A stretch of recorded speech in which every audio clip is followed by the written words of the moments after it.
Every time we get an update on Disney Plus, despite the fact that this was supposed to be the new thing, that theaters and cable, it was all over. It's all about streaming for a lot of these studios. They went all in, and we were told that Disney Plus is going to have massive growth.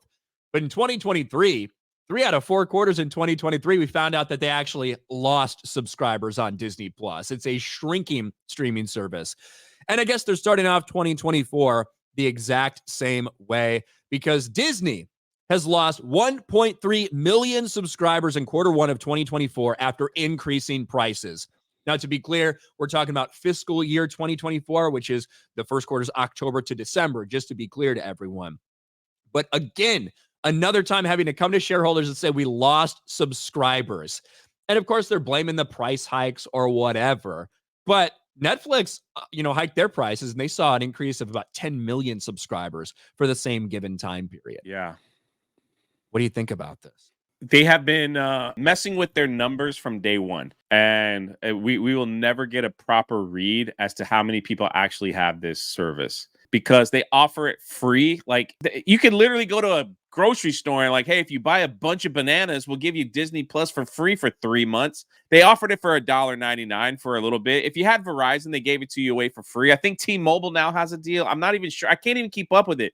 Now they're saying if you have Disney Plus and stay at Disney World here in Orlando, you get some free food. Literally what they're offering is free food if you have Disney Plus. It's the dining program. We can never understand what the numbers are. All we do know is that how many people leave the service. So I would love to see actual numbers because I think and you've said this before and you can correct me if I'm wrong, when they do those type of promos, they're doing that to bump the numbers up for investors, or when they have these meetings and they're like, hey, we gained 10 million subs, man. How you like that? Well, you were offering it for free. Are you counting those? You're offering it for $1. Are you counting those? It's really weird because Netflix is just, like you said, they're just kind of coasting. Hey, we're going to raise our prices and we're going to offer a commercial tier, correct? Yeah, the ad-based tier. And overall, they only lost about $250 million in the latest quarter. Now, of course, that's not just Disney Plus. That includes all the streaming services. Hulu gained 1 million subs. It seems like the only things that work for Disney are the things that they have to buy up. The shit they make themselves is not working. That is really the only reason we're seeing in the aftermath. Bob Iger knew he had to make a big splash for this quarterly earnings call, knew there's a lot of shit on him. And they made some big time announcements, like that they're dumping $1.5 billion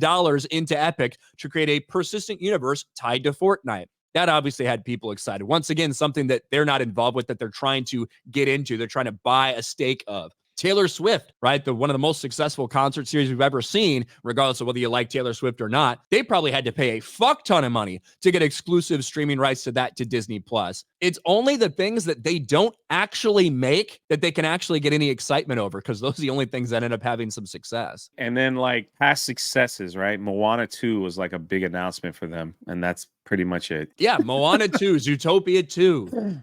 Let's focus on sequels, all of these things. That's really all that they can do. Toy Story 17. 8. Yes. Yeah. Because the original content they're coming out with is failing. The original content they're putting out on Disney Plus is failing. The only their only successful streaming service is Hulu, which they bought from someone else. But their flagship Disney Plus continues to fail. And it's kind of hard to understand how they said, we think it's going to have a massive surge over the next quarter. I don't know why you'd think that, but maybe they'll decrease prices again. Wasn't it just a few years back they said that they're going to start making money on all these things in 2024? It's this year. This is the year where they're supposed to break even. This is the year. Yeah, that's going to be fun to see if that happens.